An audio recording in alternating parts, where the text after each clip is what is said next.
हिमालय की 16,000 फीट की ऊंचाई पर एक ऐसी झील है जिसके पानी में मछलियां नहीं बल्कि 500 से ज्यादा इंसानी कंकाल स्केलेटन्स तैरते हैं। वैज्ञानिकों ने जब इन खोपरियों की जांच की तो वो हैरान रह गए, क्योंकि इन सब की मौत किसी हथियार से नहीं बल्कि आसमान से गिरी एक अदृश्य चीज से हुई थी। आखिर क्या है इन कंकालों का राज? इसका जवाब छिपा है उत्तराखंड की कुलदेवी माता नंदा की एक प्राचीन परंपरा में। दरअसल माता नंदा भगवान शिव की पत्नी पार्वती का ही रूप है। उत्तराखंड में हर 12 साल में एक बेहद खास यात्रा निकलती है, नंदा देवी राज जात यात्रा। यह एक भावुक विदाई यात्रा होती है जिसमें माता नंदा अपने मायके उत्तराखंड से विदा होकर अपने ससुराल यानी कैलाश पर्वत पर बैठे भगवान शिव के पास जाती है। यह यात्रा चमोली के नौटी गांव से शुरू होती है और इसका आखिरी पड़ाव है होमकुंड, वह जगह जहां से माता अकेले अपने ससुराल कैलाश पर्वत की ओर चली जाती है। लेकिन होमकुंड तक पहुंचने के लिए भक्तों को बीच में उसी रूपकुंड झील से होकर गुजरना पड़ता है। सदियों पहले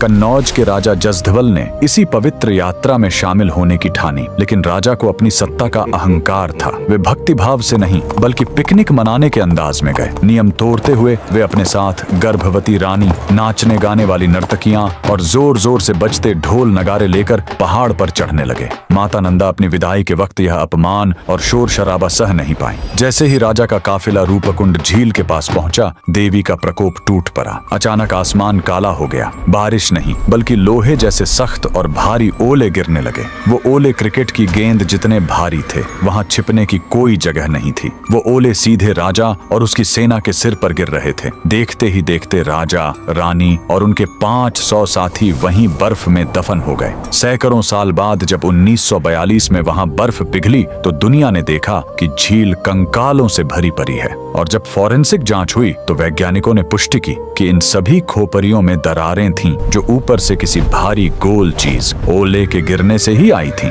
यह झील आज भी गवाह है कि कुदरत और ईश्वर के नियमों को तोड़ने का अंजाम क्या होता है। कमेंट में जय माता दी जरूर लिखें।